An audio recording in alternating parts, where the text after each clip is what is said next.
આજે હું તમને મુખ્ય સ્વરકની સોય કેવી રીતે પોરવવી તો હું તમને વિડીયોમાં શીખવાડીશ।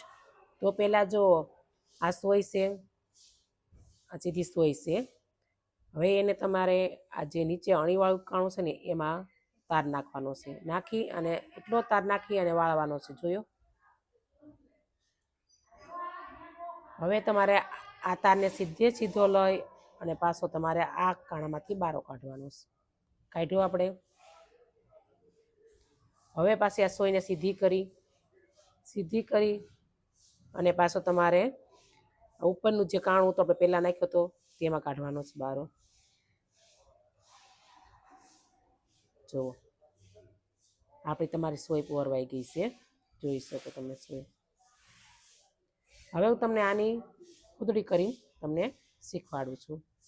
આજે આપણે મુખ્ય સ્વર્ગમાં પહેલા દિવસમાં તમને એ વર્ક શીખવાડીશ। હવે તમારે આપણે સાદી ફૂદડી કરવી હોય તો જો આવી રીતે ટીપ લેજો, એટલી ટીપ લેવાની છે, તમને દેખાય છે ને, એટલી ટીપ લઈ અને ખેંચવાની સોયને, પછી નખના મદદથી તમારે આવી રીતે વાળી દેવાનો તારને। તાર વાળી અને આવડી આ ક્રોસમાં જરીક લેવાની છે, ક્રોસમાં લઈ અને આની અંદરથી નાખવાનો તારને, જે પહેલાં ટીપ લીધી હતી તેની અંદર તાર લઈ લીધો ને ખેંચી લીધો તાર, એટલે તમારે આવી રીતે વાળી દેવાનો છે। વાળી હવે પાછી આપણે એવી રીતે અહીંથી ટીપ લઈ અને અહીંથી નીકળી જવાનું છે। તો એ કાપડમાં લેવાની છે ટીપને, ક્રોસમાં જ લેવાની છે અને આપણી બળી ગયા નખને મદદથી નહીં કપાય આવી રીતે।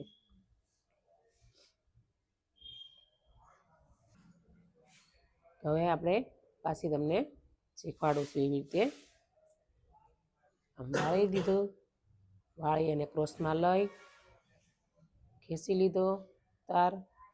હવે આની જે આગળની ટીપ હતી તેની અંદરથી બહાર કાઢી, એ કાપડમાં ટીપ લેવાની નથી।